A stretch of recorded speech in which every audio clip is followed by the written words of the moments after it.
छात्रों, आज हम नरेश मेहता जी के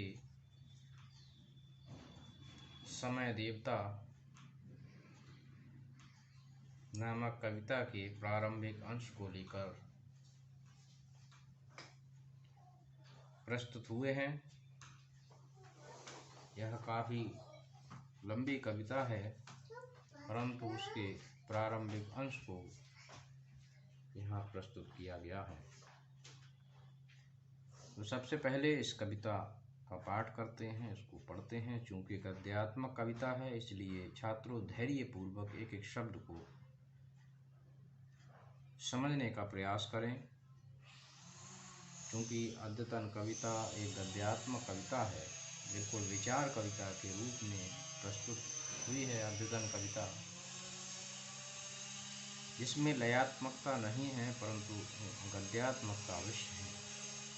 बावजूद इसके इसमें जो विचार व्यक्त हुए हैं उनको समझना अत्यंत आवश्यक है। तो पहले हम इस कविता को पढ़ेंगे, उसके बाद इसके अर्थ को हम जानेंगे। समय देवता हटा ले गए तुम आलोक भुजा, बरसाकर दिन का पानी। अब नील तुम्हारी ग्रहण भुजा की श्याम अंगुलियां, पृथ्वी की सारस ग्रीवा पर फौलादी बन बैठी हैं। यूनानी मुनि प्लेटो की मुद्रा में बैठे समय सनातन, घूम रही मेरी धरती में आंख गड़ाए देख रहे क्या।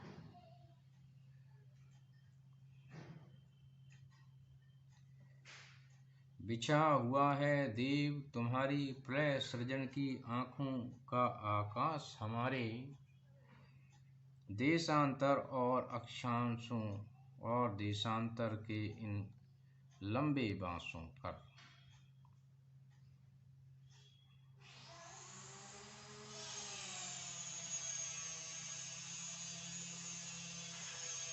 सविता वरुण जहाँ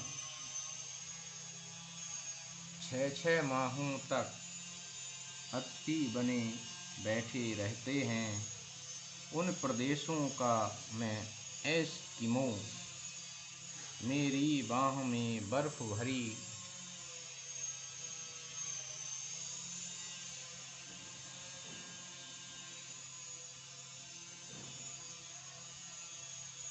मैं सदा खींचता आया ये हड्डी की गाड़ी असुर बर्फ के सीने पर। चौड़े कंधों के रेनडियर बिजली जिन टांगों की गति हो, मुझको मेरा टुंड्रा प्रिय है। इन बर्फ जंगलों में कोई भी पेड़ नहीं, जिनकी छाया छूने से ठंडा मन होवे तिमिरमान। दूर आर्कटिक के खेतों में मछली की खेती होती है, मेरी पत्नी उस बर्फ गुफा में बैठी होगी आग जलाए। श्वेत रीढ़ की आशा में ही मांस गंध साकार हो गई होगी, मुझको उसकी आंखें प्रिय हैं।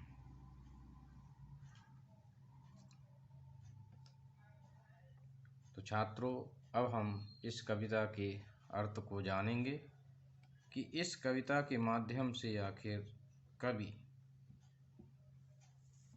क्या भाव व्यक्त करना चाहता है।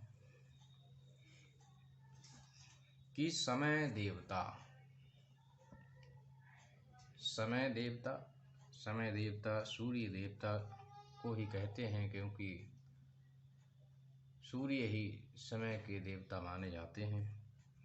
हटा ले गए तुम आलोक भुजा, आलोक कहते हैं प्रकाश के लिए, कि आप जो है प्रकाश रूपी भुजा को हटा ले गए हैं। बरसा कर दिन का पानी, अर्थात दिन रूपी जो पानी आपने बरसाया है उसको आप ले गए हैं। इसका कहने का आशय ये है कि अब अंधकार होने लगा है, प्रकाश समाप्त होने लगा है। अब नील तुम्हारी ग्रहण भुजा की श्याम उंगलियां।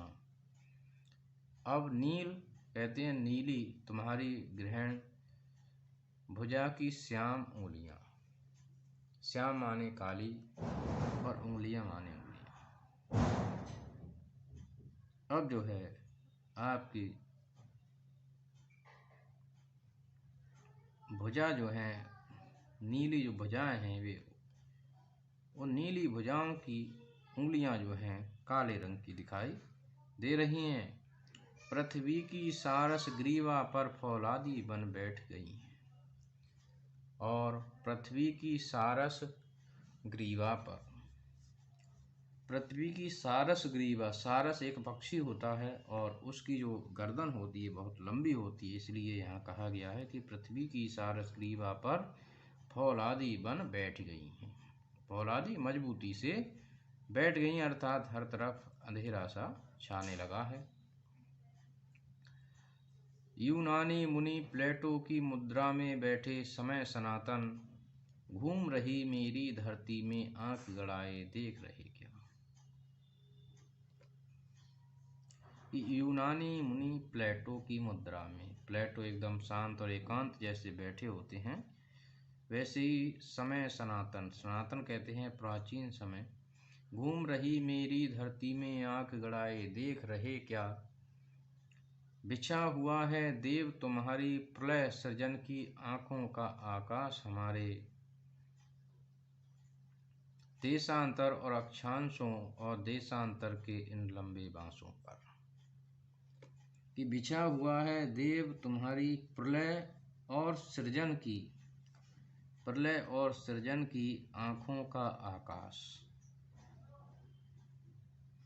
अर्थात एक प्रलय और एक सृजन क्या है,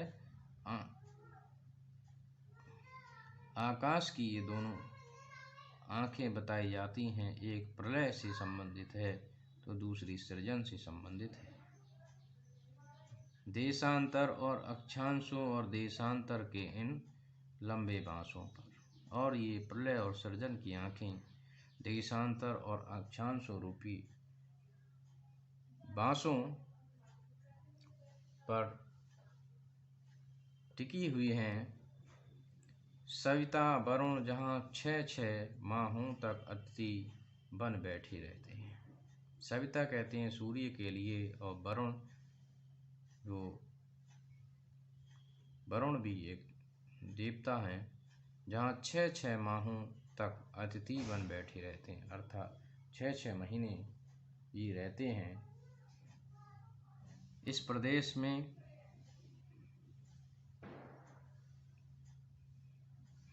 8 महीने तक जो है ठंड रहती है, विकट ठंड रहती है, बर्फीला क्षेत्र ये कहलाता है। और उसके बाद में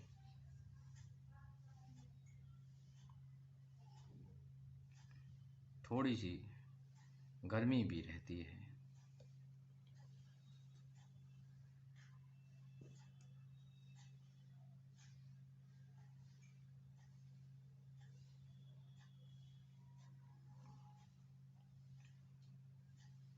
उन प्रदेशों का मैं एस्किमो, मेरी बाह में बर्फ भरी। एस्किमो वहाँ की जो टुंड्रा प्रदेश हैं, जो बर्फीले क्षेत्र हैं, वहाँ की एक जनजाति का नाम है जो ठंड में भी रहती है। मैं मेरी बाह में बर्फ भरी, मैं सदा खींचता आया ये हड्डी की गाड़ी असुर बर्फ के सीने पर। मेरी बाह में बर्फ भरी, अर्थात हर तरफ बर्फ ही बर्फ दिखाई देती है वहाँ, और वहाँ पर -40 डिग्री सेंटीग्रेड तक तापमान रहता है, और गर्मी के समय 10 डिग्री सेंटीग्रेड तक तापमान रहता है। इतना बर्फीला इलाका है जहाँ पर बर्फ भरी आंधियाँ चलती रहती हैं। मैं सदा खींचता आया ये हड्डी की गाड़ी असुर बर्फ के सीने पर, अर्थात मैं फिर भी इतने बर्फीले वातावरण में भी जीवित रहा हूँ, अर्थात मैं अपने जीवन को बचाए रहा हूँ। मैंने उससे हार नहीं मानी है कि मैं सदा खींचता आया ये हड्डी की गाड़ी, अर्थात बुढ़ापे में भी, वृद्धावस्था में भी असुर बर्फ, खतरनाक बर्फ के सीने पर मैं अपनी गाड़ी को खींचता रहा हूँ, अर्थात जीवन रूपी गाड़ी को वह चलाता रहा है।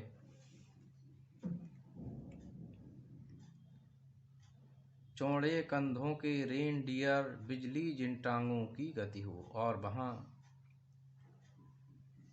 मस्क बैल और रेनडियर वहाँ के प्रमुख जानवर पाए जाते हैं।